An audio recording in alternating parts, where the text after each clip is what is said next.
Hey everyone, it's KK, and today I'm sharing a layout that I created using my 27-day challenge kit.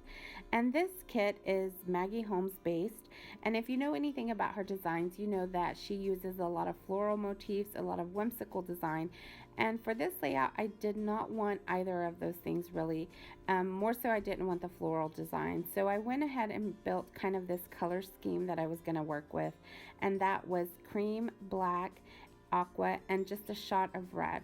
So I brought in all these different pieces that I had with the cream and the aqua. And for the red, I just added a Project Life card along with a piece of 6x6 scrap paper that I had. And again, the red really was never going to be a predominant design color. It was just going to be there to add that little bit of something. So now that I've got all the papers sorted, I go ahead and decide on a background. I think that I'm going to use this text right here because I like the words and I like the way that it brings the black and the cream in. But I wanted to bring in the aqua, so I decided on that cream and aqua diagonal striped pattern paper. It's bold enough to show through the back, but it's also very faint so it doesn't distract. Now I'm going to go ahead and just start layering on the background paper. I used a piece of pattern paper that was not double-sided to create a mat for the photographs, and I left just a very tiny gap in the center just so they could be seen as very distinct photos. I did not add a lot of adhesive to this background to the vellum because I didn't know where everything was going to be placed, so I just wanted to make sure I added it right in the center where I knew things would cover it up, and I'll come back later and add some more back there so I can make sure that it stays adhered.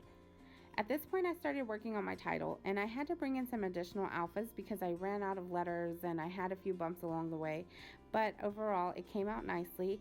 And I also added a strip of that red pattern paper to the bottom just to give me somewhere to rest the word and to be able to add that pop of red down at the bottom. I mimicked that pop of red with the love label at the top that I cut out of the Project Life card and layered over a tag. Now at this point I'm thinking about embellishments, and I don't want to do anything too themey or anything too fancy on this page. I just want to keep it kind of light.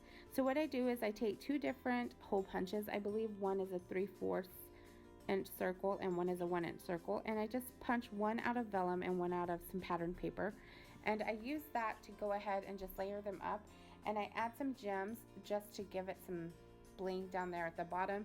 And I'm going to take another sheet of paper or cardstock, and I'm going to punch another heart out, and I'm just going to layer that together, and it just kind of creates this little embellishment that has that something, but it doesn't distract. And I used one of these label stickers from Studio Calico to go ahead and add some text down there, and also the tag, I guess what would be like the reinforcer at the top of the tag had gold in it, so I wanted to bring in some more gold. So I added another one of these label stickers here at the top along with that love one. And I have a circle that's been punched out of vellum up there as well. And just adding some more gems, and I like gems because I feel like they give it some movement and they add a little bit of sparkle to the page. At this point I'm going to take some pattern paper and I'm going to punch another heart, and I'm going to layer it up there at the top. And I quite like the way that little embellishment cluster formed. It just looks nice, and it's really the heart and the gems kind of look like they're floating, but at the same time the label and the label sticker give it some grounding. Now I'm coming in with some of this black and white baker's twine here at the top, and I'm just going to loop it through and pull it through the top. This is where I decide that the layout is pretty much done. The only thing missing was a bit of journaling that I added to the back. Here's some close-up shots. I hope that you all enjoyed. Thank you so much for joining me today, and I will talk to you all very soon. Until next time, take care. Bye-bye.